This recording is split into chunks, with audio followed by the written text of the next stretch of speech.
निःशुल्क रूप से मिलनी चाहिए। क्योंकि एक बार को आप सोचिए, आखिर उस बच्चे की गलती क्या होती है जो एक गरीब घर में पैदा होता है और उसको बेहतर शिक्षा से वंचित होना पड़ता है। शिक्षा के सामने एक पैसे की दीवार खड़ी है, जो जितनी ऊंची दीवार लांघ सकता है, जो जितना अधिक पैसा शिक्षा पे खर्च कर सकता है, वो उतनी बेहतर शिक्षा पा सकता है। लेकिन अगर एक देश एक है, लोकतांत्रिक देश है, तो शिक्षा भी सबको एक समान रूप से तो मिलनी ही चाहिए।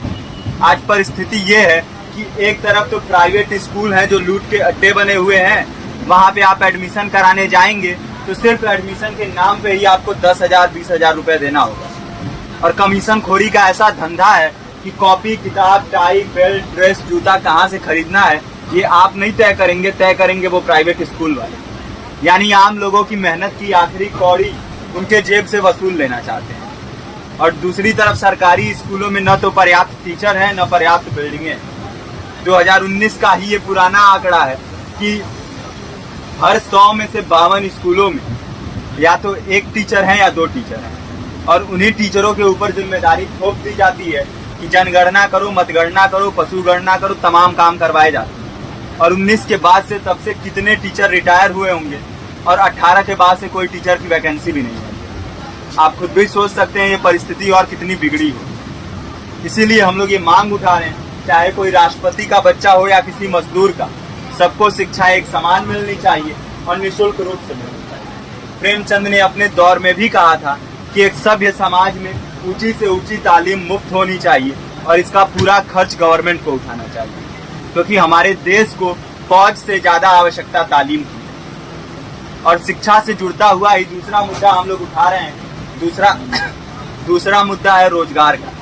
रोजगार की परिस्थिति ये है कि आज सरकारी सेक्टर हो या प्राइवेट, सब कुछ ठेका संविदा के हवाले किया जा रहा है। परमानेंट नौकरियां लगातार घटाई जा रही है। इसी रेलवे में 1995 के आसपास लगभग 18.5 लाख कर्मचारी काम करते थे, लेकिन आज उनकी संख्या 12 लाख है। आप खुद भी सोच सकते हैं कितने बड़े पैमाने पे परमानेंट पदों को घटाया जा रहा है। और आज आलम ये है, एक तरफ लाखों पद खाली पड़े हैं, फिर भी कोई वैकेंसी नहीं निकलती। जो वैकेंसियां निकलती हैं उनमें भ्रष्टाचार होता है, पेपर लीक हो जाते हैं। RO, UP police, BPSC, SSC, CGL ऐसे तमाम पेपर लीक हो चुके हैं, आप लोग भी जानते ही। अभी नीट की धांधली में ये पता चला कि एक एक पेपर 30 लाख से 50-50 लाख रुपए में बेचा गया। हम और आप तो ये पैसा नहीं दे सकते हैं। पूरी की पूरी कारस्तानी सरकार, प्रशासन, शिक्षा माफियाओं की होती है। और भुगतता कौन है?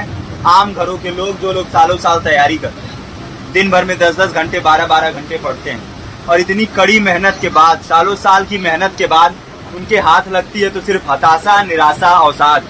बहुत से छात्र नौजवान जो इस बेबसी में, इस डिप्रेशन में नहीं जी पाते, आत्महत्या तक के कदम उठा लेते हैं। लेकिन ये देश की विडंबना है कि टीवी चैनल, अखबार, मीडिया, नेता, मंत्रियों के लिए कहीं ये कोई मुद्दा नहीं है।